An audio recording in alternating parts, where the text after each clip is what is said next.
life has been really crazy and the garden keeps going.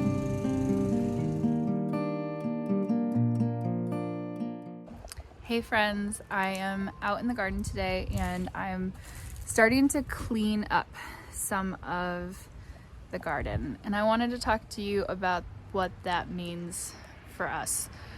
Some people just like to take down all of their plants all the way to the ground.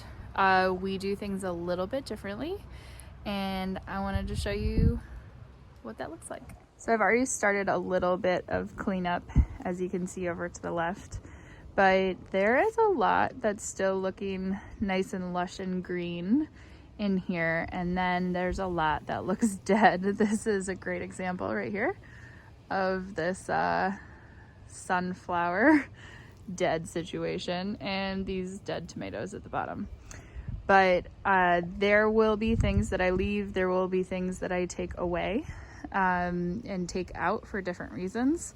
Let's go through what those reasons are, and maybe you'll find what works best for you. And I guess really what I should be saying to begin with is that typically when we cut down any plant matter in our garden, we put it back on the soil. Unless it's like too big or gonna be taking up room where we wanna plant something or something, usually we'll do like a chop and drop method, which is literally chopping it up into little pieces, dropping it on top of the soil as like a mulch, and just let that plant matter go back into the soil and into the system. Or if it's too big and bulky, we'll put it into our compost pile. So as we're cleaning up the bed, there are a couple of reasons of why we would remove plants or remove plant matter, and let's get into them. I wasn't actually trying to make a video this way, but it's actually a really good example. Typically we don't rake our leaves. We just leave them. They are nourishing for the soil and really, really good for habitat. They create habitat for little butterflies and bugs and food source for birds over the winter. And sometimes there's a reason to rake your leaves. This year it was so rainy, and this beautiful tree above me is a maple, and it got this black tar spot. So they looked black when the leaf was green, and it did not fill out as much at all as it usually does. So this year we are going to rake this up. This is a fungal disease from the excess rain, or that's what I looked up and believe to be true. So it doesn't hurt the tree, it just means that we have to rake up our leaves, or the fungus could just keep rotating through the system again. So this is a great example of why I would rake leaves rather than leave them, or remove plant matter rather than leave it. Another reason why I might remove plants is because I'm replacing those from the bed, or with like perennials or something, so I want that space now so I can fill it in, or they are just so insanely vigorous that I just need to remove a little bit, if not all of it. So let me show you an example. I've officially found the most vigorous cherry tomato in the world. This thing is crazy. They're called Chiapas cherry tomatoes. I got them from Fruition Seeds. I'll link them below. I started this cherry tomato right here. So this tomato plant was started here, went all the way over across there. And so it's literally going over two double beds worth of space. It's really wild. That's as much as I've cut out so far. The reason that I'm taking it out, or some of it out, is because I do want to plant a little bit more in this bed in terms of perennials, but also it was going over all of these grow bags and pots that I'm going to remove stuff from as well. So it was just pretty vigorous, and I am leaving some of it You can see it's all in these grow bags too. This is all that tomato plant. I'm gonna leave some of it because we're going to put wood chips over this at some point. So I don't mind adding some like plant matter to the soil just directly and letting it just die there. But I did want to open up that walkway and get rid of these pots over here. So that's really helpful to cut some of it out at least. And if you know anything about cherry tomatoes reseeding themselves, I'm going to have like 5,000 cherry tomatoes growing right in this spot, or all around this area rather, next year. Another reason I would remove plant matter is because of these beautiful guys. They have powdery mildew on them. I don't want that circulating in my garden, so I'm taking them out of the bed and I'm throwing them back over the hill, not even in the compost pile. I don't want that in my compost or my system at all. If I can keep it out, I'll keep it out. Another reason why I might take plant matter out is if it was diseased, like we saw with the powdery mildew plants, or if it's in a pot. I don't really want a dead tomato plant in my pot because it's not going to compost anything, but I will cut it down at the soil line all the way down there and even kind of stick my clippers right below the soil line. I'll leave the roots in there for next year, and maybe I'll even put a cover crop on top of it and let the soil build more for next year. Will I plant a tomato plant in here next year? I don't know, but at least I'm keeping the soil and treating it the same exact way that I would have been. So you may be wondering about our wildly dead looking sunflowers in our front yard. Are we going to keep those or are we going to cut those down? It depends. If there are still seeds on them, I'm going to leave them for the birds and the wildlife. Oftentimes flower heads of various kinds, I'll show you a couple other kinds or varieties. Flower heads of various kinds that are dead actually help feed the birds over the winter. And as someone who loves the birds and loves seeing the birds in the winter, I will probably leave these sunflowers as long as they have seeds in them. With the sunflowers, I can tell more. With some of the other flower heads, the seeds are so small that I can't really tell when I look at it. But a lot of the birds have picked off of these ones already, so it's really that big one that they still kind of go to, but not as much as they were before.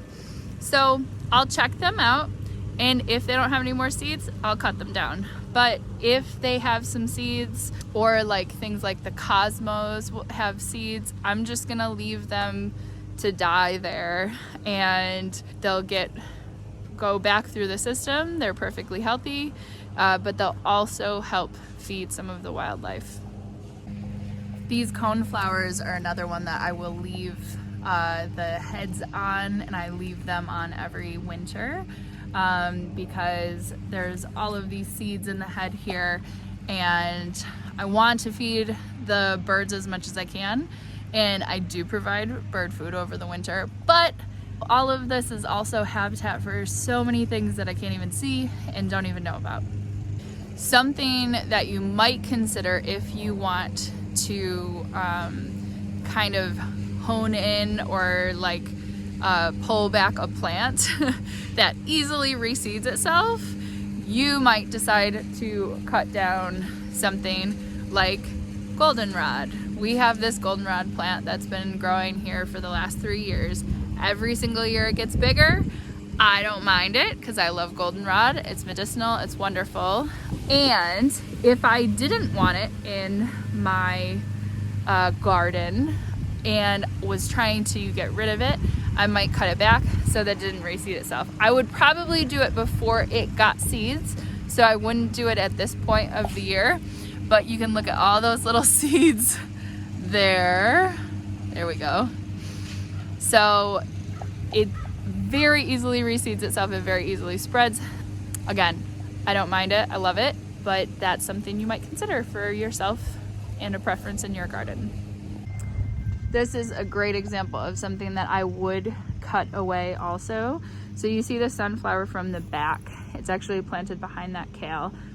It's leaning on this fig tree that's growing here, and I don't really want it disturbing that, especially because this tree is going to be there all winter, and that sunflower is an annual, so it's going to die away. So that's something that I would just chop and drop, because it's like perfectly healthy, but I just don't want it. See, you can see it's leaning on that back one, that back limb there. So I'm gonna cut this away just so that that's not stressed or pushed in any certain way over the winter. So I mentioned chop and drop, but you don't have to exclusively do that. I usually do that more in the summer, and it is easier for all the bugs and everything to break down the material, but I am probably just gonna leave it like this in a lazy way, which is fine. But this is another way that you can support, even if you are cutting down sunflowers, you can just leave them. I'm just gonna leave it heads up, and then the birds can get at it if they want to. And now that guy is not gonna be stressed, so he's all good. So another reason that I might cut down any plant matter in the fall is if I was going to sheet mulch an area. Sheet mulching is using cardboard to suppress any plants underneath. So it kind of acts like a landscaping fabric, but it biodegrades. Typically we like to do this in the fall because over the winter the cardboard can biodegrade more, and then you have like a mulch on top of that, and then it just like cozies into the soil and then you have a wonderful garden bed for the following year. So I'm standing in front of this bed right in the front. We had some Rose of Sharon planted there. It's very vigorous, and I would like to sheet mulch around the trees and everything. This wouldn't be a bad time to sheet mulch because I could see all the other perennials that I planted that are already up, and where the Rose of Sharon and stuff like that is coming in. So I'll probably do that before winter officially hits. We'll see, fingers crossed. Doesn't always happen that way, but that's the hope. So if we get to that this year, we do. If not, next year it'll be fine to do it as well, especially because we're really just suppressing those other plants rather than trying to make a brand new bed. The bed's already there. We don't have to worry about that part. Okay, last and final reason I would maybe remove some plant matter, and this one might be unexpected. So we talked about how seed heads of flowers can be great sources of diet, of food for wildlife in the winter, right? But maybe you want to save some seeds, so you might take a seed head off of there.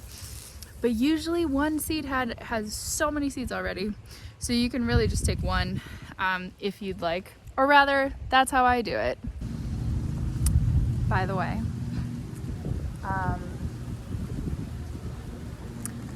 it's the day after Halloween. I do have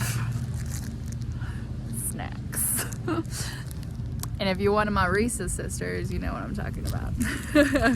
Shout out to all my local ladies, entrepreneurs. I was recently a peanut butter cup fairy, and I just surprised people with peanut butter cups. And I gotta be honest, it's probably my favorite job that I've ever had. So if you ever need Reese's, hit a girl up. I'm just gonna say also, just think about this. If you can go and be a peanut butter cup fairy, whatever that means to you, if you can go and be a peanut butter cup fairy, I guarantee it made me like so happy just to surprise people and bring them peanut butter cups. So I'm gonna challenge you to go be a peanut butter cup fairy to somebody, whether it's peanut butter cups or it's like a Kit Kat bar, or whatever it is, or something not candy related. Just like go surprise somebody with a little treat. It's like the sweetest thing, and it brought me so much joy to bring somebody else joy. So that's your challenge this week. I challenge you to be a peanut butter cup fairy to somebody. Last thing I'll say about peanut butter cups, and then I will stop, but I'm just cracking myself up out here.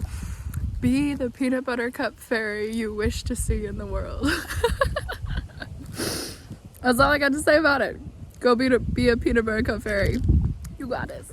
That's kind of it for how I'm cleaning up the garden, things that I'm removing. Doesn't mean you have to do it this way at all. It's your garden, your space. If you like that clean down to the ground look, you go for it, you do you. But I hope you learned a few things about like what happens when we leave the leaves and we leave plant matter. It does help the wildlife a lot, and maybe you got some inspiration. So thanks so much for watching our video. Hope you subscribe so that you can see all the videos coming up. They seem to be getting better. Maybe, I don't know, let me know in the comments. And let us know if there's something that you'd like to see or something that you'd like to know about in the comments below. So awesome. Sending you lots of big love. Mwah. Peace.